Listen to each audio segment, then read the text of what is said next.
একটা ছোট্ট গ্রাম ছিল নদীর ধারে। গ্রামের নাম ছিল শালবনী।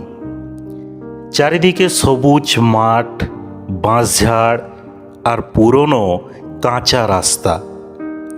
সকালে পাখির ডাক আর সন্ধ্যায় নদীর হাওয়া গ্রামটাকে খুব শান্ত আর সুন্দর করে রাখত।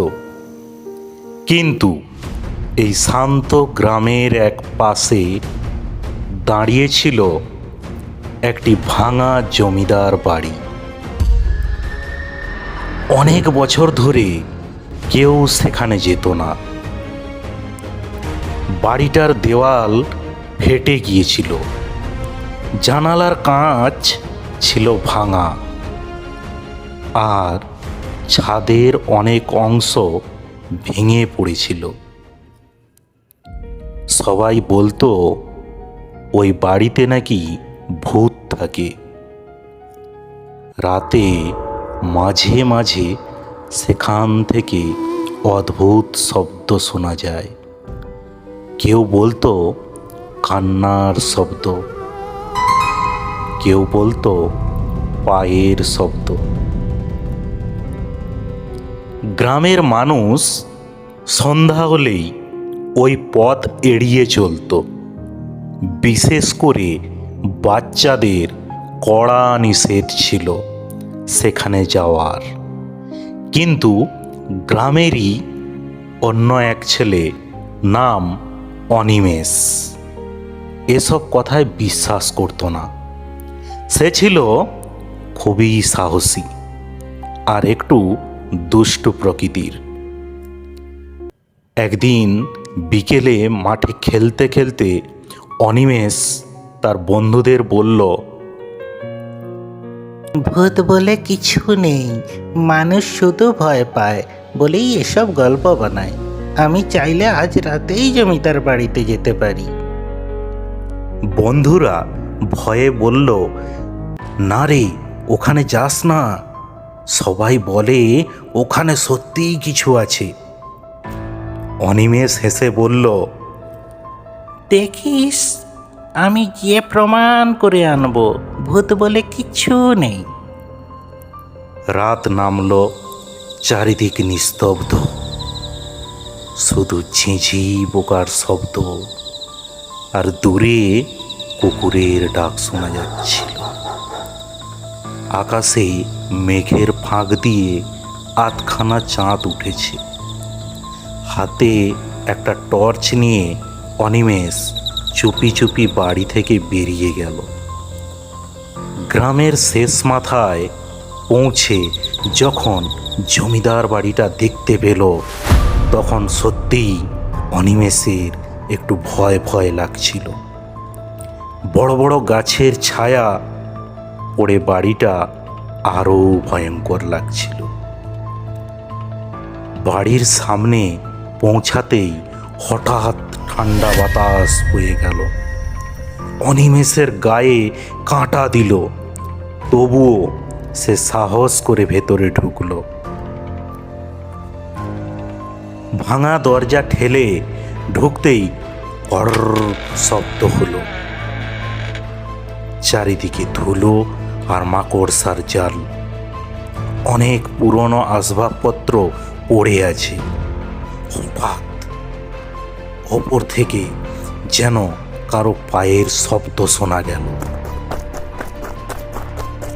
ওপর থেকে যেন কারো ভারী পায়ের শব্দ নিচে নেমে আসছে। অনিমেষ থমকে দাঁড়ালো। শব্দটা ঠিক যেন কাঠের সিঁড়ির ওপর দিয়ে কেউ ধীর পায়ে হেঁটে আসছে। টর্চের আলোটা ওপরের দিকে ফেলতেই দেখা গেল শুধু অন্ধকার আর ঝুলন্ত মাকড়সার জাল। কিন্তু শব্দটা তো সে নিজের কানে শুনেছে। অনিমেষ নিজের মনকে বোঝালো, পুরনো বাড়ি, হয়তো কাঠ ছিদ্র করা কোনো পোকা বা ইঁদুর হবে। সে পা বাড়ালো ভেতরের বড় হলঘরের দিকে। হলঘরের দেওয়ালে মস্ত বড় এক প্রাচীন আয়না। আয়নার কাঁচটা ধুলোয় ধূসর হয়ে থাকলেও টর্চের আলো পড়তেই অনিমেষের প্রতিবিম্ব ফুটে উঠল। কিন্তু হঠাৎ অনিমেষের মনে হলো আয়নায় তার পেছনে আরও একটা ছায়া দাঁড়িয়ে আছে। দ্রুত গতিতে পেছনে ঘুরে অনিমেষ তাকালো, কিন্তু সেখানে কেউ নেই। শুধু একটা জং ধরা ঝাড় লণ্ঠন ছাদ থেকে দুলছে। সে ভাবল এবার ওপরে গিয়ে দেখা যাক শব্দটা কোথা থেকে আসছে। ভাঙা সিঁড়ি দিয়ে সাবধানে ওপরে ওঠার সময় প্রতিটি পদক্ষেপে কাঠগুলো আর্তনাদ করে উঠছিল। ওপরের ঘরে পৌঁছাতেই এক অদ্ভুত সুবাস পেল সে। ঠিক পুরনো চন্দন আর পচা ফুলের গন্ধ। হঠাৎ একটা ঘরের দরজা নিজে থেকেই দড়াম করে বন্ধ হয়ে গেল। অনিমেষ এবার কিছুটা ঘাবড়ে গেল। তার কপালে বিন্দু বিন্দু ঘাম জমেছে। সে দৌড়ে গিয়ে দরজাটা খোলার চেষ্টা করল, কিন্তু সেটা বাইরে থেকে কেউ যেন শক্ত করে ধরে রেখেছে।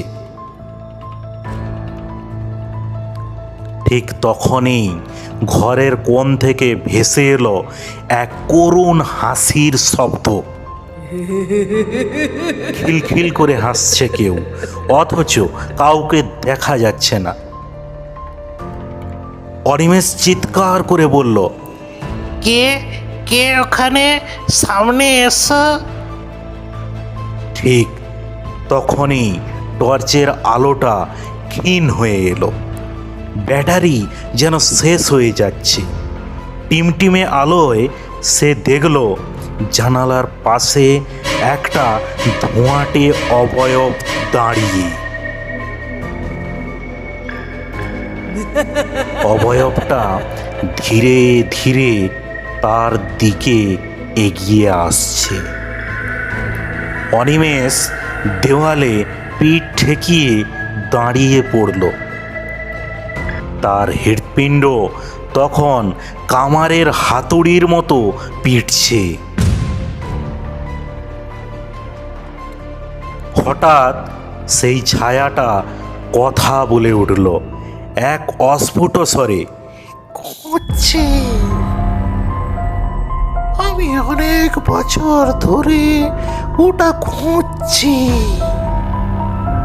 অনিমেষ তোতলাতে তোতলাতে জিজ্ঞেস করলো, কি কি খুঁজছেন আপনি? ছায়াটা তার দিকে একটা হাত বাড়িয়ে দিল। অনিমেষ দেখল সেই হাতে একটা ছোট্ট সোনার লকেট। তারপরেই এক দমকা হাওয়ায় টর্চটা পুরোপুরি নিভে গেল। ঘুটঘুটে অন্ধকারে অনিমেষ অনুভব করল কেউ একজন তার কানের কাছে ফিসফিস করে বলছে, সবাই ভয় পায়, তাই কেউ আসে না, শুধু তুমিই এলে। পরদিন সকালে গ্রামের মানুষ দেখল অনিমেষ জমিদার বাড়ির সামনে ঘাসের ওপর অজ্ঞান হয়ে পড়ে আছে। তার মুঠোর ভেতর ধরা ছিল একটি প্রাচীন সোনার লকেট।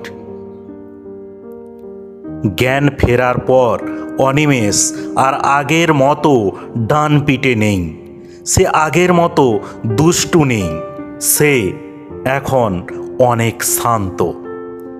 জমিদার বাড়ি নিয়ে সে আর কাউকে কোনো গল্প শোনায়নি, শুধু মাঝে মাঝে একা একা নদীর ধারে বসে তাকিয়ে থাকে সেই বাড়িটার দিকে। গ্রামের মানুষ আজও বলে ওই বাড়িতে ভূত আছে, কিন্তু অনিমেষ জানে ওখানে ভূত নয়, বরং কোনো এক অতৃপ্ত আত্মা আজও কারোর অপেক্ষায় প্রহর গুনছে। অহেতুক কৌতূহল বা অতি সাহস অনেক সময় মানুষকে এমন সত্যের মুখোমুখি দাঁড় করিয়ে দেয় যা বয়ে বেড়ানো কঠিন। গল্পটা কেমন লাগলো জানাবে আমার প্রিয় বন্ধুরা। যদি গল্পটি ভালো লেগে থাকে লাইক করবে, কমেন্ট করতে ভুলবে না, আর হ্যাঁ, সাবস্ক্রাইব করবে। পরবর্তী গল্প নিয়ে আসছি খুব শীঘ্রই।